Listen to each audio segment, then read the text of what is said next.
দাঁড়িপাল্লা। ওয়ালাইকুম সালাম। আগামী নির্বাচন আপনি কাকে ভোট দিতে চান? আমরা চাই সৎ, দক্ষ, আদর্শবান লোককে। আদর্শ লোককে। জি, এর ভিতরে কি আপনি কাউকে চয়েস করে নিয়েছেন? আমি চুজ করছি, তবে বলবো না। নির্বাচন আপনি কাকে ভোট দিতে চান? দাঁড়িপাল্লা। দাঁড়িপাল্লা। আসসালামু আলাইকুম ভাইয়া। ওয়ালাইকুম সালাম। জি ভাই, আপনি আগামী নির্বাচনে কাকে ভোট দিতে চাইতেছেন? আগামী নির্বাচনে আসলে ভোট দিতে চাচ্ছি।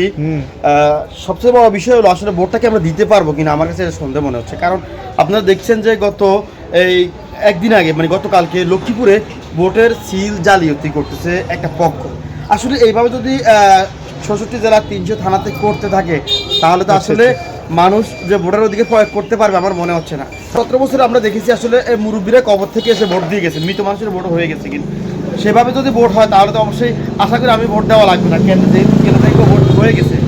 যদি সুস্থ সুন্দর সবল ভোট হয় অবশ্যই আমি একজন শিক্ষিত এবং সৎ যোগ্য যে ব্যক্তি মাদক পান করে না এবং যে ব্যক্তির আশেপাশের লোক মাদকাসক্ত থাকে না, আমরা তাকে ভোট দেব। রামগঞ্জবাসী বেদেশে জোট, মাদক মুক্ত সমাজ গড়তে হলে যোগ্য প্রার্থীকে দেবে ভোট।